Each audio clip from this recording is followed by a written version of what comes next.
এইখানে বসে থাকতে আর ভালো লাগছে না, একটু যাই দেখে আসি আমার হেনা কোথায়। চাচা আসসালামু আলাইকুম।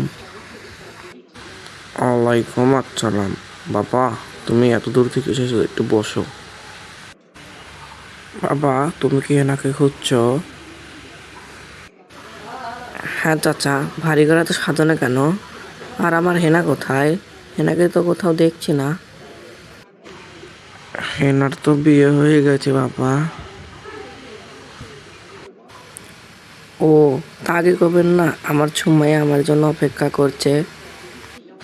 কেন বাবা, তুমি কি হেনাকে ভালোবাসো না? হেনা? ওই রকম হেনা কয়টা ছাড়লাম, কয়টা আসলো? মন্ত্রী কয় কি রে? চাচা আপনি কি কিছু বললেন আমায়? না বাবা, তোমাকে আমি কি বললাম? ওহ চাচা, তাহলে আসি, আমার ছুমাই আমার জন্য অপেক্ষা করছে।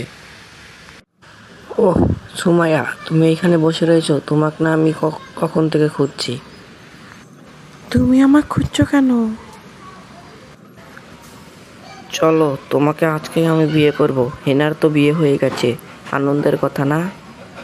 কিন্তু তোমাকে তো আমি বিয়ে করব না, আমার বয়ফ্রেন্ড আছে। তুমি কি? আমি তো তোমাকে ভালোবাসি না। তোমার জন্য আমি হেনাকে ছেড়ে দিলাম, এখন তুমিও চলে যাচ্ছ? তুমি যেমন হেনাকে ছেড়ে দিয়েছো, হেনা কষ্ট পেয়েছে, তেমন আমি তোমাকেও ছেড়ে দিলাম, তুমিও কষ্ট পাও। তুমি আমাকে ছেড়ে যেও না, তাহলে তো আমার দেবদাস হওয়া ছাড়া উপায় নাই। তুমি দেবদাসী হও, তোমাকে তো আমি না করি নাই। গেল, এগুলো গেল, ওগুলো গেল, এখন তোমার কান্দা ছাড়া উপায় নাই। তো বন্ধুরা, আমি তো এখন প্রেমদাসী হলাম। তো ভিডিওটা যদি ভালো লাগে একটা সাবস্ক্রাইব করে দেন আর একটা লাইক করে দেন।